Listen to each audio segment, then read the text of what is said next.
Hi friends, இன்றைக்கி நம்ம சேனலில் தரமான ஒரு வீடியோ ஒன்று இருக்குது. காலையில் புறாங்களுக்குலாம் ஃபுட் ஃபீட் பண்ணலான்ட்டு லாஃப்ட்டை திறந்து விட்டு ஃபுட் ஃபீட் பண்ணிட்டுருந்தேன். கொஞ்சம் நேரம் கையில் கொடுத்துட்ருந்தேன், நல்லாவே சாப்பிட்டு இருந்தாங்க.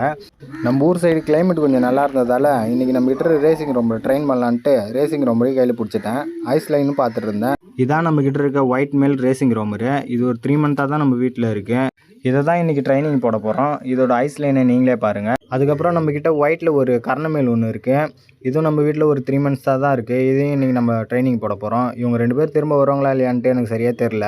இதோட ஐஸ் லைனையும் நீங்கள் பாருங்கள். இவங்க 2 பேரையும் ஃபஸ்ட் டைம் ட்ரைனிங் போகிறதால கொஞ்சம் வருவாங்களா வரமாட்டாங்களான்னு கொஞ்சம் ஒரு டவுட்டாகவே இருந்தது. அதுக்கப்புறம் புறாவை பேக் பண்ணிட்டு நம்ம பைக் எடுத்துன்னு கிளம்பிட்டோம். நான் போகிற வழி ஃபுல்லாகவே அண்ணன்கிட்ட சொல்லிட்டு தான் வந்தேன். நான் இந்த புறா திரும்ப வருமா வராதா அப்படின்ட்டு. அவர் ஒரு நம்பிக்கையில் கூப்பிட்டு போனார் வருண்டான்ட்டு. சரி, நாமளும் லொக்கேஷன் இருக்க இடத்துக்கு போயிட்டோம். லொக்கேஷனில் போயிட்டு புறாவை பார்க்க விட்டோம். அந்த வீடியோ நீங்களே பாருங்கள்.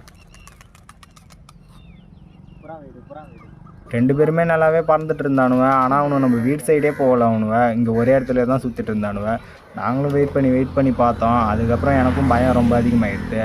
இவனுக்கு திரும்ப வரமாட்டானு அப்படின்ட்டு அங்கேயே கொஞ்சம் நேரமும் வெயிட் பண்ணோம். 2 பேரும் அங்கேயே தான் சுற்றிட்டு இருந்தாங்களே தவிர நம்ம வீடு சைடு போகல. இவனு வந்திருப்பானுலாம் வந்திருக்க மாட்டாங்களான்ட்டு நீங்கள் கமெண்ட் பாக்ஸில் கமெண்ட் பண்ணுங்கள். வந்திருந்தால் நெக்ஸ்ட் வீடியோவில் அப்டேட் பண்ணுறேன்.